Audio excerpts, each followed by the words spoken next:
Et j'ajoute entre parenthèses, petite note en bas de page, que ce n'est pas un hasard précisément si on a le mot urbain qui correspond au mot ville, mais qu'on n'a pas de mot correspondant à banlieue. Il n'y a pas d'adjectif. Pour une raison simple, ou plutôt pour une signification simple, c'est qu'au fond, la banlieue n'est pas représentée, n'est pas exprimée comme un fait d'identité. Alors, qu'est-ce que c'est l'identité ? L'identité, c'est un concept compliqué qui, pour moi, repose sur deux dialectiques qui se réunissent et qui se réunissent ensemble, justement, en particulier, dans l'identité urbaine ou dans l'identité de la banlieue. La première, je crois qu'il ne faut quand même pas oublier que l'identité urbaine, c'est une médiation entre singulier et collectif. Je crois que c'est tout simplement ça le concept de médiation. Et ça veut dire quoi, singulier et collectif ? Ça veut dire que une pratique urbaine, c'est justement, d'un côté, le fait d'un habitant qui singulièrement dit « j'habite la ville », qui symboliquement se reconnaît individuellement comme habitant de la ville, mais en même temps, bien sûr, oui, la ville, c'est un espace collectif, c'est une identité collective, partagée plus ou moins bien, plus ou moins mal, par un certain nombre d'habitants. Et dans ce rapport entre singulier et collectif, ce qui est très intéressant dans la banlieue, c'est que c'est un territoire, je répète, de marge. J'allais presque dire un territoire de relégation.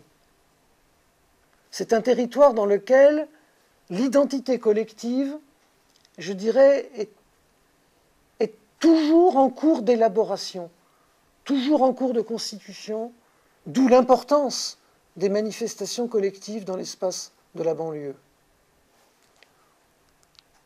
Puis alors, à côté, il y a une autre dialectique qui fonde l'identité. Et là, c'est même pas un emprunt, c'est un vol, c'est du pickpocket pur et simple. Je suis allé chercher trois concepts que je trouve fondamentaux dans le discours de Lacan. Et il me semble que justement, ce qui est intéressant, c'est de comprendre comment penser l'identité politique et collective à partir de logiques imaginées pour l'identité psychique et singulière. Alors Lacan, il dit, l'identité du sujet singulier, elle se promène entre réel, symbolique et imaginaire. Et justement, je crois que ces trois dimensions, réel, symbolique et imaginaire, peuvent nous permettre de comprendre ce que c'est que la banlieue. Et ce que c'est justement que ce processus de sémiotisation de l'espace de la marge sous le nom de banlieue. Le réel, c'est la contrainte. C'est la contrainte. Contrainte économique, contrainte spatiale, contrainte de déplacement, contrainte de parcours, contrainte d'habitation. Et d'abord, fondamentalement, la banlieue, c'est un espace réel, autrement dit un espace qu'on ne choisit pas toujours.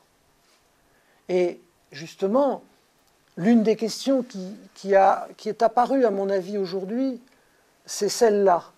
C'est de quelle façon peut se fonder une identité urbaine dans un espace de banlieue qui n'est pas toujours choisi. Dans la mesure où une identité ne peut fondamentalement se fonder que sur un choix. Deuxième instance, le symbolique. Le symbolique, c'est tout ce avec quoi nous travaillons. C'est le discours des médias, c'est le discours des politiques, c'est les images, c'est les images qu'on a vues là des banlieues. C'est l'ensemble des logiques de la représentation. Et ce qui fonde le symbolique par rapport au réel, c'est que le symbolique, lui, il a du sens. J'ai envie de dire, il n'a même que ça. Et par conséquent, je dirais que une politique de la banlieue ou une politique urbaine de la marge consisterait justement à rendre du sens à la banlieue, à faire en sorte qu'habiter en banlieue ne soit pas seulement une contrainte, ne soit pas seulement lié au prix du mètre carré à Paris, mais que le fait de vivre en banlieue puisse aussi résulter d'un choix assumé, pensé, interprété. Et puis il y a l'imaginaire. Et puis il y a l'imaginaire. Qu'est-ce que c'est que l'imaginaire? J'ai envie de dire, première définition de l'imaginaire, c'est très simple. C'est la même chose que le réel, sauf que ça n'existe pas. Qu'est-ce que c'est que l'imaginaire? C'est la contrainte que le sujet s'impose dans sa croyance, dans son opinion. Je rappelle en passant quelque chose qu'on a un peu oublié avec le temps. Marx, au moment précisément où commencent à s'inventer nos logiques contemporaines des identités politiques. Marx, il dit, qu'est-ce que c'est que l'idéologie? C'est la dimension imaginaire du politique. Mais il ne faut pas se tromper. Quand Marx dit ça, Marx, c'est quoi? C'est 1850. Le Capital, c'est 59. Freud, il commence à écrire 20 ans après, 30 ans après. C'est rien. Et il y a une espèce de continuité intellectuelle à comprendre, justement, dans cette reconnaissance par Marx de l'importance de l'imaginaire dans le champ politique. Parce que fondamentalement, il n'y a pas de politique sans imaginaire. Je veux dire, pour prendre un exemple rapacrède, je veux dire, quand j'ai voté aux dernières élections, j'ai voté pour un candidat dont je savais pertinemment qu'il ne serait pas élu. Il n'y a pas de problème. N'empêche qu'il fallait bien que j'exprime mon opinion, et je l'ai fait par quelque chose qui n'était que de l'imaginaire. Et par conséquent, je pense que ce que dit Lacan dans le psychisme, sur le fait que le réel, le symbolique et l'imaginaire sont en perpétuelle articulation l'un avec l'autre, doit aussi se dire du politique. Et en particulier de ce qui nous occupe, la politique de la ville. Où au fond, au réel de la spatialité et au symbolique des identités politiques, correspond aussi à un certain moment, s'articule aussi un imaginaire urbain, un imaginaire de la ville, fait de, je dirais, de deux instances. J'étais content tout à l'heure parce que j'ai entendu Isaac Joseph. Je l'aime bien. Parce que je pense que dans le passant considérable, il en parle de l'imaginaire. Il lui réserve cette place. Et qu'est-ce que c'est le passant considérable? C'est l'imaginaire singulier du sujet qui habite la ville en l'investissant de son imaginaire. Et puis à côté, l'imaginaire urbain, c'est l'imaginaire politique, celui des aménageurs. On va inventer la ville utopique. On va inventer une ville dont on n'est pas sûr qu'elle marche, dont on n'est pas sûr qu'elle réussisse, mais qui exprime dans un imaginaire un certain nombre d'opinions, un certain nombre de choix sur les identités urbaines.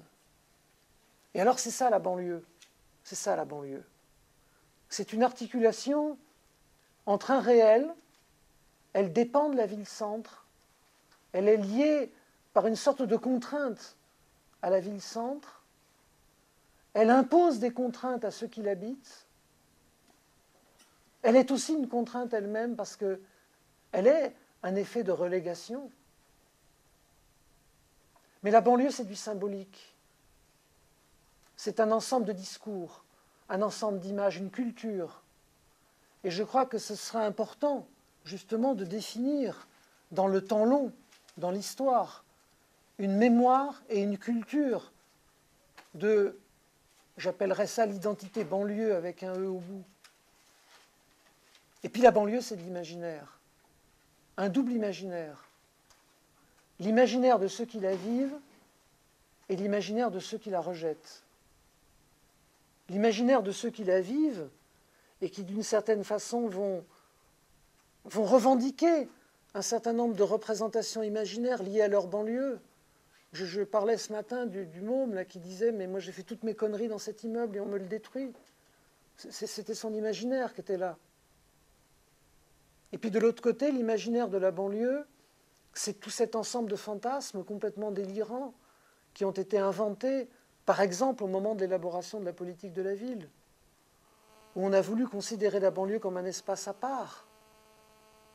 Et donc, il me semble que pour comprendre pleinement la signification de l'identité banlieue, la signification de cet espace sémiotique urbain qu'on appelle la banlieue, on a besoin de passer par ces différentes instances et de comprendre que cette signification, elle est faite d'un côté de singulier et de collectif, de l'autre côté de temps long et de temps court, et enfin de réel, de symbolique et d'imaginaire.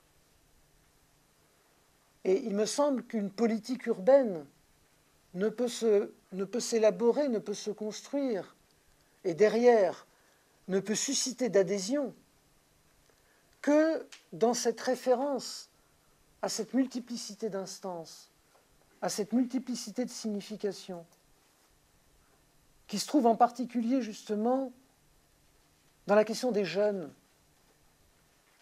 qui d'une certaine façon ont fini presque par se confondre avec cet espace. Parce qu'au fond, les jeunes, l'identité politique jeune, entre guillemets, ont pratiquement les mêmes définitions que l'espace de banlieue. Un espace marginal, un temps marginal, un temps d'attente, un temps temporaire. On n'est pas banlieue toute sa vie, on n'est pas jeune toute sa vie. Et d'une certaine façon, ce qui est intéressant à analyser, c'est comment justement la sémiotisation urbaine de l'identité jeune se rencontre à un certain moment avec la sémiotisation urbaine de l'identité banlieue. Alors, je conclurai sur deux choses. La première, pour dire que ce que je raconte là, je ne vous ai pas donné de référence. C'est le résultat de plusieurs années de travail sur les médias, et en particulier le travail sur le discours des médias sur la banlieue, de représentation des médiatiques de la banlieue. La deuxième chose que je voudrais dire pour conclure, c'est revenir peut-être à cette notion d'appropriation. Ce qui a été dit tout à l'heure sur Palerme, c'était ça, c'était que l'appropriation d'un site urbain, ou l'appropriation d'un site, d'un morceau d'espace, ça consiste à lui donner du sens. Et par conséquent, à rendre cet espace interprétable